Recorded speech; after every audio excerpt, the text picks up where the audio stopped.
Assalamualaikum warahmatullahi wabarakatuh. Ustaz, salat tarawih yang lebih utama itu dikerjakan secara berjamaah atau secara sendirian? Berjamaah. Berjamaah. Dalilnya pertama dalil umum, salatul jamaati afdalu min salatil fardhi bi 27 darajah. Salat berjamaah lebih utama daripada salat sendirian dengan pahala 27 rakaat. Yang kedua, perbuatan Nabi itu sesungguhnya memuliakan salat jamaah. Maka Nabi ke masjid hari pertama orang makin banyak, ke masjid kedua orang tambah banyak, ke masjid ketiga tambah banyak lagi. Karena semakin banyak, besoknya Nabi nggak ke masjid. Subuh-subuh Nabi keluar mengatakan, aku tahu kalian tunggu-tunggu aku tadi malam. Kalau aku melihat kalian banyak beribadah ke masjid, aku khawatirkan ini kemudian dijadikan wajib oleh Allah Subhanahu Wa Taala. Karena sifat Allah pencemburu. Begitu orang-orang sudah senang dengan ibadah, Allah tidak ingin orang berbelok kepada dunia lagi. Nah, itu di antara sifat kemuliaan Allah Subhanahu Wa Taala. Maka dari itu kemudian Nabi putuskan selanjutnya di rumah. Alasan ke rumahnya bukan ingin sendirian, tapi untuk menghindari jadi beban untuk umatnya. Maka ulama menyimpulkan dalam kaidah usul fiqih dari kondisi ini, yang pertama menyimpulkan bagus, Umar bin Khattab. Di zaman Umar disimpulkan, oh dilihat nih kenapa orang pada ke masjid masing-masing, ada yang masing-masing, ada yang jamaah di sini. Umar disatukan, laki-laki diberikan imam sebulan, perempuan diberikan imam sebulan, terpisah kemudian jadikan berjamaah, semua menyatu. Dari masanya Umar itulah kekinian sampai sekarang berjamaah. Jadi kalau bisa berjamaah itu diutamakan dibandingkan dengan sendirian. Sholat yang disebut dengan qiyam. Sifat Nabi saat qiyam itu tenang, nyaman, berhenti sejenak di setiap 2 rakaat, berhenti, baca doa. Allahumma innaka afuwun tuhibbul afwa fa'fu anni. Allahumma innaka afuwun tuhibbul afwa fa'fu anni. Ya Allah, Engkau mencintai orang-orang minta maaf. Engkau Maha Pemaaf, maka aku mengakui aku banyak salah. Aku minta maaf ya Allah, aku minta ampuni dosa, aku minta. Anda ingat-ingat dosa-dosa Anda, mumpung Ramadan, minta dosa pada ayah, dosa pada ibu, dosa pada tetangga, dosa pada kerabat. Astagfirullah. Mengalir dari mata Anda, maka berlaku hadis Al-Bukhari nomor hadis 37. Man qama Ramadhana imanan wa ihtisaban ghufira lahu ma taqaddama min dhanbi. Siapa yang menunaikan qiyam Ramadan kemudian dia lakukan karena Allah, mencari pahala, dia bertobat di sela-selanya. Begitu tobat, jatuh air matanya, diampuni semua dosa-dosanya, gugur semuanya. Maka bacaan Nabi bergetar kepada jiwa. Salatnya tenang, istirahat setiap 2 rakaat. Ketenangan yang melahirkan kedamaian dalam jiwa berpengaruh kepada ruh. Maka disebut dengan tarwihah. Jamaknya disebut dengan tarawih. Di tarawih itu bukan nama salatnya, tarawih itu sifatnya. Kalau ingin salat tarawih, dipopulerkan oleh ulama tarawih. Kalau ingin salat malam di malam Ramadan, tunaikan dengan tenang, nyaman, jangan buru-buru. Santai supaya ada getaran ke jiwa. Cari imam yang bagus, imam yang khusyuk, membuat Anda enak dalam mendengarkan bacaannya. Setiap mendengar bacaan ada getaran pada jiwa Anda, sujud lama, tobat, enak, disebut dengan tarawih. Itu yang dimaksudkan. Di tarawih itu sifatnya. Jadi jangan sampai terjadi Anda sholat 23 rakaat misalnya cuma 10 menit, yang 11 1 jam. Yang 23 10 menit. Allahu Akbar. Paham ya? Ustaz, bagaimana saya menemukan imamnya bagus sekali, bacaannya enak, cuman suratnya kadang-kadang membuat saya gelisah. Allahu Akbar. Alif Lam Mim. Astagfirullah. Malam pertama, ya kan? Udah gelisah tiba-tiba Allahu Akbar. Cari niatkan niat. Kalau sudah niat, yang berat akan ringan, yang ringan tak akan terasa. Tapi jadi imam pun lihat keadaan makmum. Makanya setiap imam dicontohkan oleh Nabi berbalik, lihat makmumnya. Lalu dikatakan istau i'tadilu sawu sufuf fa inna taswiyatas sufuf min iqamatis shalah. Ini kalimat-kalimat isyarah. Dalam hadis itu, dalam bahasa fikih terdapat 2 tuntunan. Ada kalimat namanya haqiqah. Kalimat haqiqah itu langsung diucapkan sesuai dengan bahasanya. Jangan dirubah-rubah. Kalau Arab, sudah jangan dirubah. Seperti adzan. Adzan itu sudah haqiqah, kalimatnya seperti itu. Tauqifi, sudah diberikan langsung. Jadi jangan dirubah-rubah, jangan diterjemahkan. Kalau diterjemahkan perasaan ke hati nggak nyaman, kedengarannya nggak enak. Allahu Akbar, Allahu Akbar. Ke hatinya enak. Ada getaran di jiwa. Bahkan terasa yang di Quran surah 8 ayat ke-2 itu terasa. Al-Anfal ayat 2, innamal mu'minuna alladzina idza dzukirallahu wajilat qulubuhum. Orang-orang beriman itu kalau disebut nama Allah bergetar jiwanya. Begitu dengan suara adzan ada getaran di jiwa. Kalau coba Anda terjemahkan, getaran jiwa itu hilang. Allah Maha Besar, Allah Maha Besar. Betawi roba, Tuhan gua gede, Tuhan gua gede. Ke Bandung, Allah nu agung, Allah nu agung. Gak ada getaran di jiwa. Sama, bacaan Quran juga begitu. Jadi kalau Anda mampu membaca Quran, baca dengan Qurannya. Terjemahan itu cukup baca dalam hati, lihat. Berusaha untuk baca, pahala banyak. Bahkan nama surat-surat pun dibacakan dalam bacaan Arabnya, walaupun ada terjemahan. Nggak bisa dia dibacakan dalam terjemahannya. Walaupun ada terjemahannya, nggak akan enak Anda. Coba deh antum, akhi, sedang murajaah, nanya sama teman, murajaah surat apa? Sapi. Nggak enak antum. Ente apa? Semut. Murajaah surat apa? Al-Baqarah. Masya Allah. Antum apa? An-Naml. Lain, getaran kejiwaannya beda. Dia lagi ngapain? Murajaah, baca Quran, surat apa? An-Nisa. Tuh. Beda. Baca surat apa sih itu? Surat Mama. Mama. Lain kan?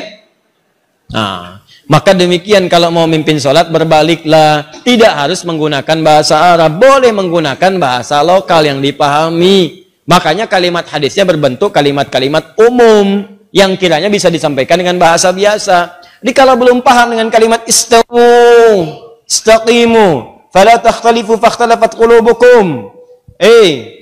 Ja'alu salatakum salatan muwadda'. Belum paham juga, lihatin semua. Lihat siapa yang hadir, lihat siapa yang sholat, petakan siapa yang sholat. Antum kelihatan. Ada orang sepuh yang nggak bisa berdiri lama, ada anak-anak kecil, ada orang mungkin mampir, dia mau berangkat, ada yang nungguin pesawat. Anda petakan di situ. Setelah itu ingatkan mereka, Pak Ibu rapatkan safnya, luruskan, khusyukkan. Mungkin ini sholat terakhir kita yang kita tunaikan. Enak mana, yang pertama atau yang kedua? Enak yang kedua karena terasa di hatinya ada getaran pada jiwa. Anda ucapkan dalam bahasa Arab, mereka nggak paham. Istau, sudah tahu. Ya Allah. Nggak nyambung. Nah, begitu sudah kelihatan siapa yang sholat, maka bacalah ayat-ayat sesuai dengan keadaan makmumnya. Kalau makmum nggak pandai, nggak bisa, nggak kuat berdiri lama, baca surat-surat yang pendek. Bukan aib baca surat pendek. Justru di situ berpahala. Kalau kira-kira bisa kemudian berdiri lama dan sholatnya mendukung itu, subuh, isya, baca surat yang panjang. Jangan maghrib baca Al-Baqarah, subuh kul huwallah. Paham ya? Awas hati-hati, ini menyesuaikan karena Mu'adz pernah mengimami, Mu'adz bin Jabal. Bayangkan sholat maghrib, sholat isya, bacakan Al-Baqarah. Di belakang orang baru pulang kerja, makmum di belakang, begitu makmum yang di belakang Allahu Akbar, baca Al-Baqarah sampai tuntas. Begitu salam kosong. Kejadian. Kata Mu'adz, pada munafik nih orang, katanya munafik, karena ciri orang munafik itu malas-malasan sholat isya. Nggak terima orang datang ngadu ke Nabi, ya Rasulullah, si Mu'adz tuh kenapa Mu'adz nyebut kami munafik? Ya padahal saya si pula nih sebut munafik, katanya kan? Baik. Sebut misal. Setelah itu dipanggil Mu'adz, jadi klarifikasi. Ini klarifikasi, kalau ada yang kurang tepat klarifikasi. Mu'adz, apakah benar kamu mengimami baca Al-Baqarah? Benar ya Rasulullah. Kenapa kamu baca itu? Saya kan contoh Anda. Saya sholat di belakang Rasulullah. Rasulullah baca surat Al-Baqarah. Siapa yang saya rasakan itu yang saya praktekkan. Wah, pinter. Nabi lebih pinter. Kata Nabi, kamu benar ya Mu'adz. Tapi kan imamnya saya, makmumnya kamu. Kalau kasus kamu, imamnya kamu, makmumnya mereka. Nggak kuat keadaannya, maka sesuaikan dengan mereka. Paham ya? Baik. Cerita imam itu banyak. Nah, cerita imam banyak. Baik. Sama dengan cerita suami tanya kepada istri, ya, Mama, bisa kamu mengizinkan Papa menjadi imam untuk Mama? Boleh Pak, Masya Allah, Mama senang sekali, Masya Allah, Alhamdulillah Mah. Kalau imam harus ada berapa Mah? Harus satu, imam tuh nggak boleh banyak. Kalau makmum boleh dua? Boleh.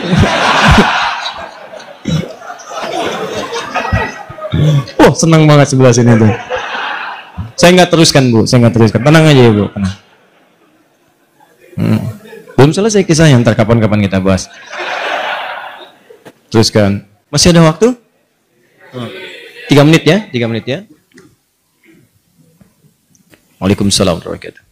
Apakah ketika kita bertobat dengan sungguh-sungguh, benda, tempat, apapun yang pernah kita pakai, kita kunjungi dan bersaksi jika sudah pernah membawa atau digunakan untuk keburukan? Maksudnya, kalau Anda pernah bermaksiat, atau orang lain lah, jangan Anda, kalau seseorang pernah berbuat maksiat di satu tempat atau menggunakan satu benda, apakah kalau bertobat benda itu dan tempat itu akan bersaksi lagi di hari kiamat? akan maksiat yang pernah dikerjakan. Terkait dengan benda yang akan bersaksi, ada ayatnya. Bahkan tubuh kita juga ada. Di surah Yasin jelas, al-yauma nakhtimu ala afwahim wa tukallimuna aydihim wa tashhadu arjuluhum bima kanu. Baik. Jadi mulut itu dikunci, yang bicara itu tangan bersaksi. Ya, sekarang di dunia aja tangan udah bisa bersaksi. Awas, sidik jari itu kan tangan. Udah bisa bersaksi. Siapa pelakunya? Yang megang gelas, ada sidik jarinya di sini. Kan? Hati-hati. Kaki juga demikian, tangan, kaki, semua bicara. Sekarang bicara udah kelihatan, apalagi di akhirat langsung bicara tangannya. Langsung bicara. Ya Allah, saya digunakan si fulan begini. Nanti tempatnya juga mengatakan. Kalau dipijak oleh kaki, kaki bicara. Kalau dipegang tangan, itu benda bicara yang dipegang tangan. Apa ayatnya? Jelas, antum hafal ayatnya. Idza zulzilatil ardu wa akhrajatil ardu wa qala al insanu. Ayat keempat, yauma idzin tuhadditsu akhbara. Maka pada saat itulah semua tempat di bumi yang dipijak, semua keadaan mengabarkan kepada Allah apa yang terjadi dengan itu semua. Tidak akan ada yang tersembunyi. Kalau baik dikatakan baik, sekecil apapun, walaupun lebih kecil dari atom.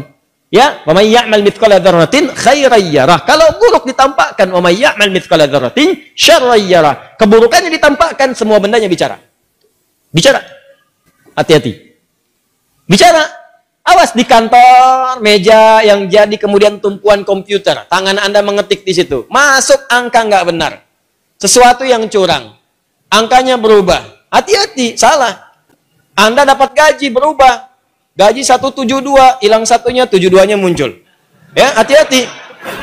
Gaji 53, 53-nya tertulis tambah 5 lagi misalnya kan. Nah, itu nggak benar. Nanti itu akan bersaksi. Tangannya bicara, komputernya bicara, semua bicara. Dan memberatkan timbangan Anda di akhirat nanti dalam keburukan. Semua. Anda jalan di mobil bermaksiat. Mobil bermaksiat. Awas, hati-hati. Mobilnya mobil dinas, fasilitas-fasilitas negara, tanpa izin dipakai kebutuhan pribadi. Awas, itu bicara nanti. Kemudian Anda tobat. Ya Allah, saya salah. Ya Allah, saya salah. Ya Allah, saya salah. Ya Allah, saya salah hitung. Ya Allah, saya salah tempatkan. Ya Allah, salah saya begini. Ya Allah, saya salah begitu. Ya Allah, saya begini. Salah. Tobat. Begitu Anda selesai tobat, Ustadz, apakah tempat itu bersaksi lagi di akhirat nanti? Apakah benda itu akan bersaksi lagi di akhirat nanti? Ada dua kondisi. Kondisi pertama, tobatnya bila diterima oleh Allah, gugur semua kesalahannya. Tapi Anda akan berhadapan dengan Allah sendirian. Ditutup semua. Anda berhadapan dengan Allah sendirian. Nah, saat ditutup inilah teman-teman sekalian, disampaikanlah semua benda-benda bersaksi kepada Anda. Ditampakkan. Kamu pernah bermaksiat di sini. Pernah bermaksiat di sini. Bendanya bicara semua. Tapi ditutup dari orang lain. Hanya Anda dengan Allah saja. Ditampakkan oleh Allah, setelah itu disampaikan kepada Anda. Semua ini aku hapus dan aku ampuni semua dosa-dosamu. Ditempatkan Anda ke surga. Itulah sayangnya Allah kepada Anda. Hanya ditampilkan kepada Anda untuk menunjukkan bahwa rahmat Allah begitu luas dan tidak ada yang sia-sia dari taubat. Makanya taubat. Jadi ketika ditampakkan pun hanya Anda yang tahu di hadapan Allah Subhanahu wa taala. Untuk menunjukkan betapa luasnya rahmat Allah, betapa luas rahmat Allah. Itulah faidahnya taubat. Sebab kalau nggak begitu, kadang-kadang nggak kerasa. Sama Anda berbuat salah, ada CCTV nih. Bos Anda melihat. Tanpa sepengetahuan karyawan Anda dipanggil Anda ke ruangan bos Anda. Dikatakan, kamu berbuat salah ya. Ya, saya mohon maaf bos, saya salah gini-gini. Betul. Ini CCTV-nya. Ini kan perbuatan kamu kemarin. Ya, sudah. Saya sudah lihat kamu menangis kemarin. Saya sudah lihat kamu mengakui ke istri kamu kemarin. Istri kamu bicara dengan saya. Sudah, saya maafkan. Jangan diulang lagi. Ini antara saya dengan kamu. Ini saya hapus semuanya ya. Sudah, nggak ada orang yang bisa akses lagi. Kamu bagus, sudah mengakui kesalahan. Gaji kamu saya naikkan. Sudah, sekarang nikmati dengan keluarga. Dia cerita sama temannya. Besoknya temannya berbuat salah juga gitu ya. Ini keliru. Paham ya? Ini kondisi yang pertama. Supaya Anda sadar rahmat Allah begitu luas, ditampakkan. Yang kedua, dihapus semua, sudah. Yes, habis semua. Habis. Tutup. Jadi begitu dia tobat, benda nggak bicara lagi, tempat nggak bicara lagi, selesai aja, habis semuanya, habis, selesai. Ya, sudah. Begitu dihisab, bahkan ada di antara mereka yang masuk surga tanpa hisab. Ada. Apa tidak pernah kita berpikir sejenak tentang orang-orang yang masuk Islam di zaman Nabi? Nggak pernahkah Anda membaca kisahnya Umar bin Khattab? Tidak pernahkah Anda membaca kisahnya misalnya Jundub bin Junadah menjadi Abu Dzar Al-Ghifari? Pernahkah Anda kena dengar kisahnya Khalid bin Walid? Bukankah mereka orang-orang yang pernah menentang Nabi sebelumnya? Pernahkah mereka bermaksiat sebelumnya?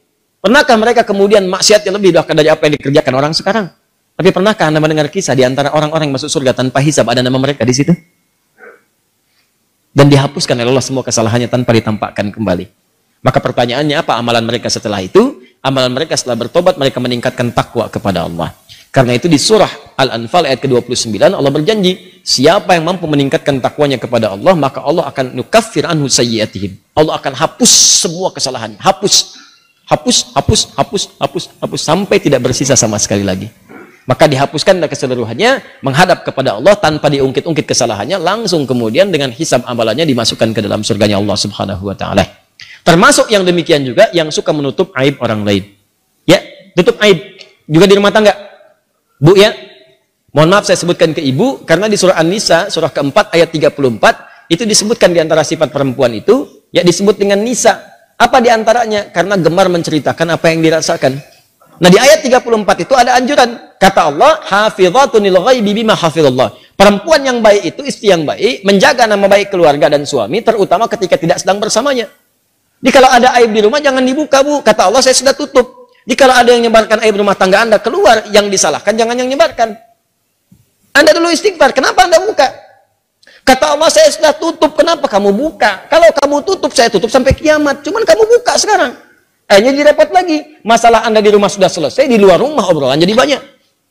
Awas, hati-hati nih, hati-hati. Kadang-kadang judulnya pengajian, memang pengajian, tapi yang dibicarakan bukan materi pengajian. Pengajian belum dimulai, tanya jawabnya sudah berlangsung. Ya. Ukhti apa kabar? Ukhti baik. Kamu bagaimana? Sehat. Keluarga baik. Suami bagaimana? Di situ masalahnya.